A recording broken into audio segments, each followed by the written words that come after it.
You stand right here, watch me. Well, good morning. We're happy to be here in Pensacola, and I want to thank General Eifert for being here with us as well. I want to thank the folks here in Escambia County for welcoming us yet again. We are proud to be the most military-friendly state in the nation, and there's no better place to make that a reality and to show people that that's the truth than right here in Northwest Florida. Northwest Florida is home to 8 military installations in our state, and while we are proud to have the protection for the military bases, we also appreciate the role that they play in our communities and our economies, and really helps make these communities here and in other parts of Florida what they are.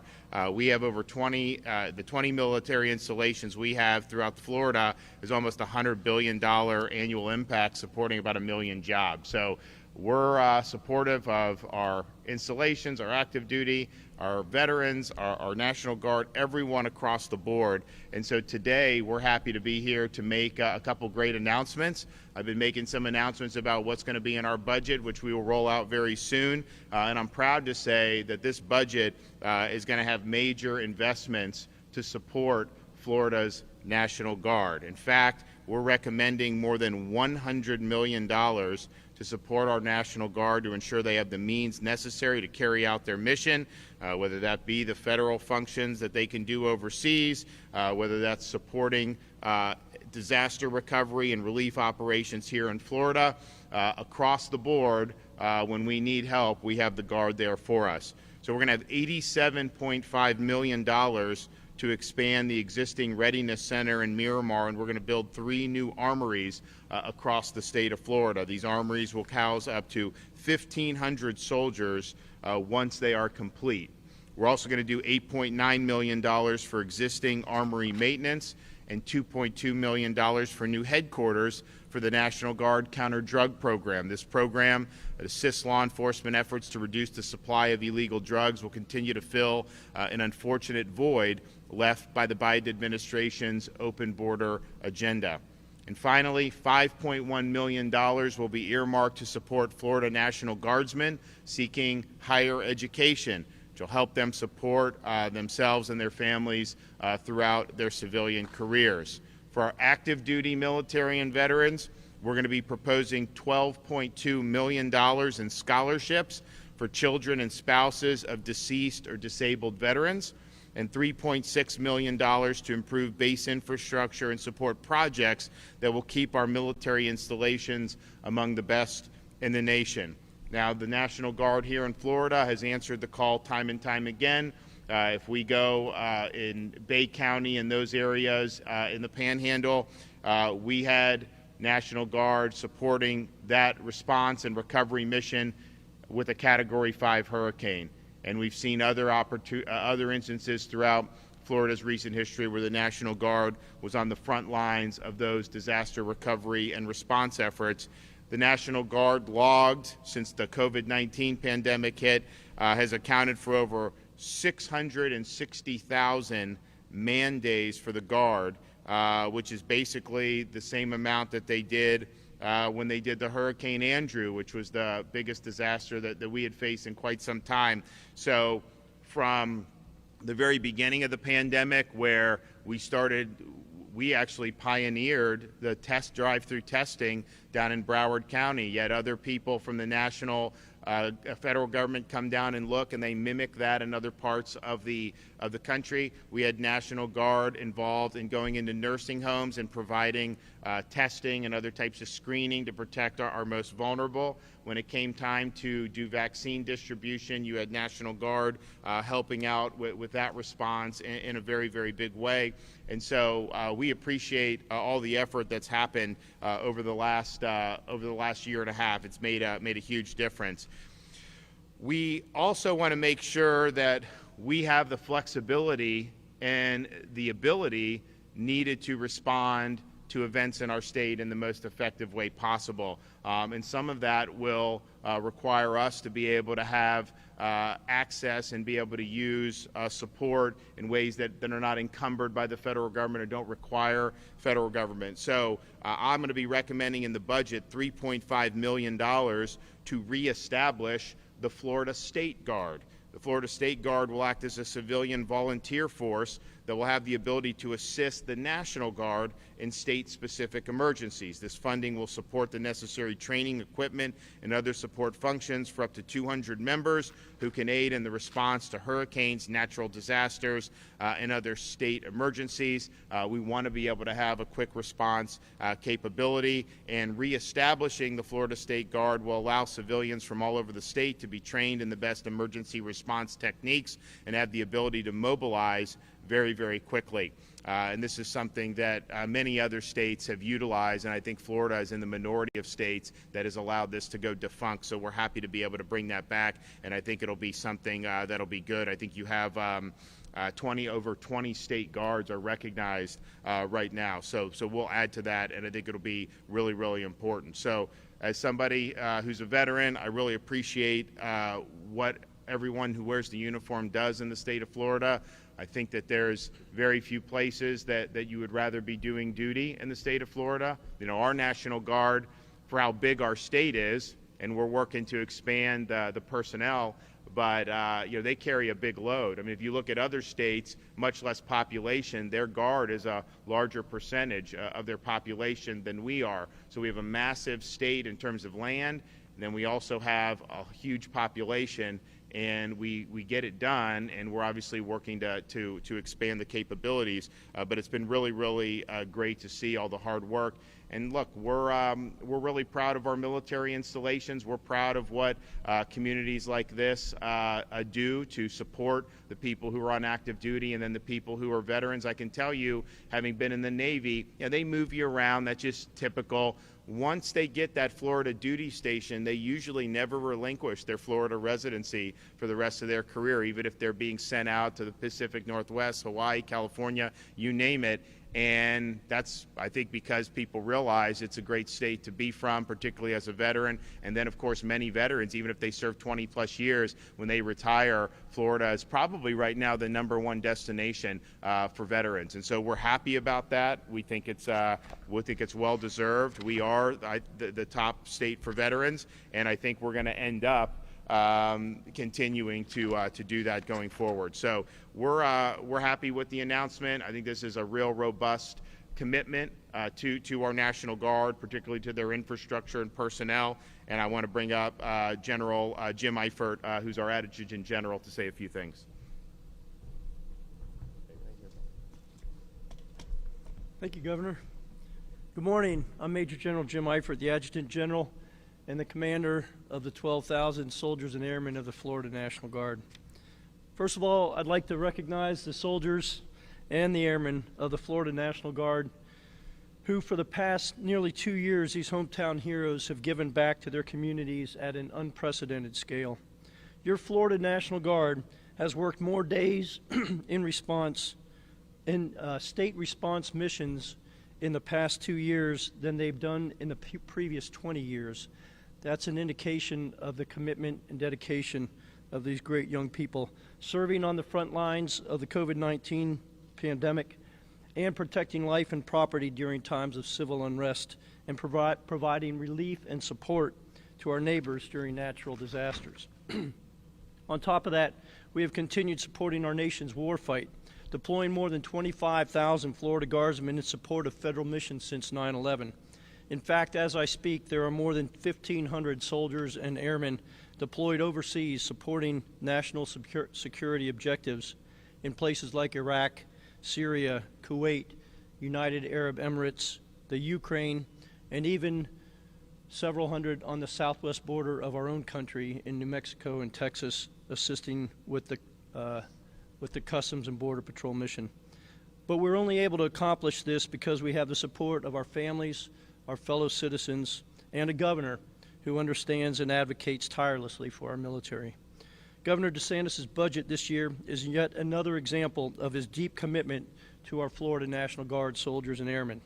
This year, the governor is committing the most substantial investment in the Florida National Guard facility program in the entire history of the Florida National Guard.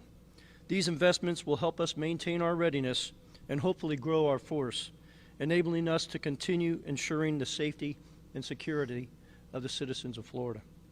We simply cannot thank the governor enough for his ongoing leadership and dedication to our guardsmen, and we look forward to proudly continuing our 456-year legacy of service to this great state. Thank you. I'd now like to introduce Major Jacob Wheelock. Thank you, sir. Thank you, Governor. Yep. Good morning. My name is Captain Jake Wheelock with the 1st of the 153rd Cavalry Squadron. On behalf of the soldiers of the Dark Horse Squadron and the 146th Signal Battalion, it's truly an honor to host Governor DeSantis and all of you in attendance today. The Florida National Guard is proud of our service to our nation and state, and we truly appreciate all the support we've received from our local communities, our employers, and the Governor's office. The past couple of years have been very busy and very challenging, and Governor DeSantis' support and his efforts to keep Florida the most military-friendly state in the nation have been truly remarkable. This Armory is one of 62 statewide, and its soldiers and airmen and facilities such as this makes our organization a unique and truly community-based organization. Sir, again, thank you so much for coming here. It means a lot to us. We look forward to the many more years of support from your office. Thank you. Thank you. Okay.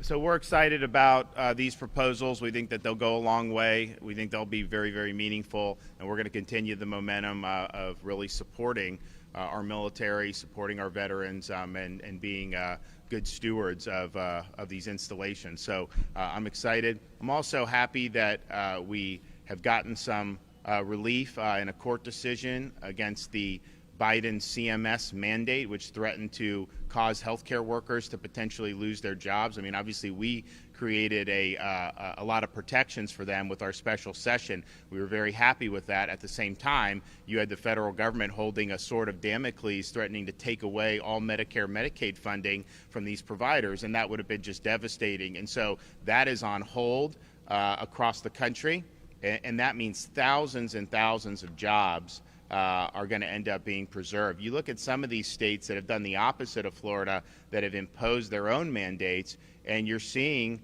the capacity to deliver health care diminish, even as they're now facing the beginning of winter COVID waves. So I think we're going to be in a much better position as a result of providing protections for these folks, particularly in an age where a lot of these hospitals and providers are shorthanded. And so why would you want to discard people when that's going on? So I'm glad to have seen that. You know, we did have a case of our own in Pensacola. We are in appeal on that, but the fact that this court in, I think, Louisiana, I think the fact that they ruled, we're in good shape regardless of the outcome of our case. So I really appreciate that. And then I also just think what President Biden's doing by trying to impose more restrictions, you know, he's now going to say that if you go to the Bahamas as an American citizen and you come back, you've got to do a test, a COVID test. But if you just come right across the border illegally, then somehow that's fine and we don't care about the test or vaccination. I just don't understand it. I think all it's going to do is cause a lot of problems. I don't think that they should be imposing any mandates on air travel or any of the things that they have done. I think it has not been anything that's really made much of a difference. I think it's inconvenienced a lot of people. I think it's crimped the willingness of people to travel, and I don't think that that's necessarily a good thing. So we're going to look to see ways that we're going to see if the state of Florida can potentially do something to seek some relief on this. I just, you know, this is a guy who demagogued Donald Trump all of last year, saying COVID was Trump's fault. If you elected him, he would shut down COVID. Well, that hasn't happened. Okay, right now you see massive waves in Michigan and in Maine and some of these other places, and you see waves taking off in other states in the Northeast. And that's just the reality. And so he basically sold the public a bill of goods, said that he would shut it down. He's not shutting it down. So what they're doing now, I think, is just, it's not going to have any impact on mitigating COVID. It's more theater. And so all the mandates have been put on hold. None of those were constitutional. And now you're going to have potentially more restrictions. At least they're not going to go through with the insane idea that all Americans would have to quarantine for 7 days upon coming back into the United States, even if they're vaccinated, even if they tested negative. That was actually under discussion. That would have been absolutely ridiculous if that was the case. And so Florida, we have the lowest COVID rate in the country for cases, but then if you look just infections in the COVID Estim project, which is Yale, Harvard, Stanford, they don't look at just cases. They look at all because most infections aren't documented with case counts.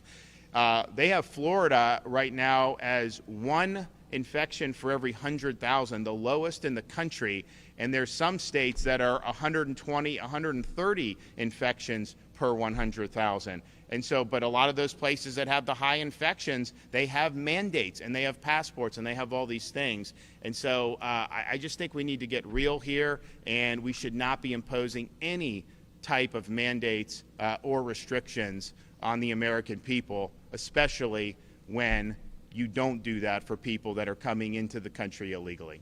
Okay, take a question or two. Yes, sir. Governor, the Florida State School Board Association this week withdrew from the National School Board Association, partly because of that role in getting Attorney General Garland to direct the FBI to investigate parents who are perceived to be threatening school board members in the state of Florida and elsewhere. What can you say to reassure parents that they are free to express their opinions and that that is good democracy and not to be intimidated by threats of investigation? I support what the Florida School Board Association did. I think it was the right thing to get out of the National School Board Association. The National School Board Association was using its organization to advance a partisan narrative and agenda. And they created this letter to try to get the FBI to start basically running interference at school board meetings. You know, they're not interested in having the FBI go after the guy in Waukesha, Wisconsin, which was an intentional act of terrorism, but they somehow think a parent who is upset that there's bad curriculum being put in school or forced masking or all these other things, that if they speak out, that somehow they are a domestic threat. Give me a break. And when this came out, we were opposed to it from the beginning because I knew what they were doing. They were trying to intimidate parents. They did not want parents to be speaking out. And I can tell you in Florida, parents should speak out. We have great folks in law enforcement. They say, oh, well, there's a potential crime. If someone commits a crime in Florida, we're going to hold you accountable. But going and speaking your mind is not that, and it was absolutely an attempt to intimidate. And I would say there is a divide now between some of these elites, people that align with the teacher unions, and parents, where they say that parents really don't have much of a role in what goes on in school. I disagree with that. I think parents have a fundamental role in directing the upbringing of their children, whether it's education, healthcare, all the key things that we as parents really have a right to be heavily involved in. And so in Florida, we passed a Parents' Bill of Rights. I'm very proud of that. We reserved by legislation decisions about COVID vaccines for children to parents, not to government, and I'm proud we did that. But we're going to look to do more to be able to give parents the ability to make their voice heard. And if you have school districts that are not following, say, state standards about what you're supposed to, parents should have a recourse on that. Parents should be involved in knowing what's going on in the schools. I think that's very important. And you know what? In Florida, most of the school districts welcome that. There may be a few who don't, but most of them do. And we were the only big state in the country. Now, granted, I pushed for it and I laid down the law on it, but most of our school districts in 2020, they wanted to go back to school. The union sued us to close the schools, and we said we got to keep them open. And those school districts here in Northwest Florida, they were all on board to make sure to do it right. So I think in Florida, we've got a lot of folks, parents that are concerned, but I think we've got a lot of people in the school districts who want to work with the parents. And so I hope that is really the standard throughout the state of Florida. It's not, unfortunately, the standard in other parts of our country, which we've seen in places like Virginia, where they've really done some bad things to try to keep parents from being able to make their voice heard. Just about 3 months ago, you were in Santa Rosa County, Garcon Point Bridge, told that you're going to permanently cut those in half without development in the center. And it still hasn't happened yet. Any word on that, buying the bridge back from the... We're working on it. So, you guys obviously have legislators who are interested in this issue, and we're going to be working for it. We saw an issue. We wanted to provide some relief, and we're committed to getting a good outcome.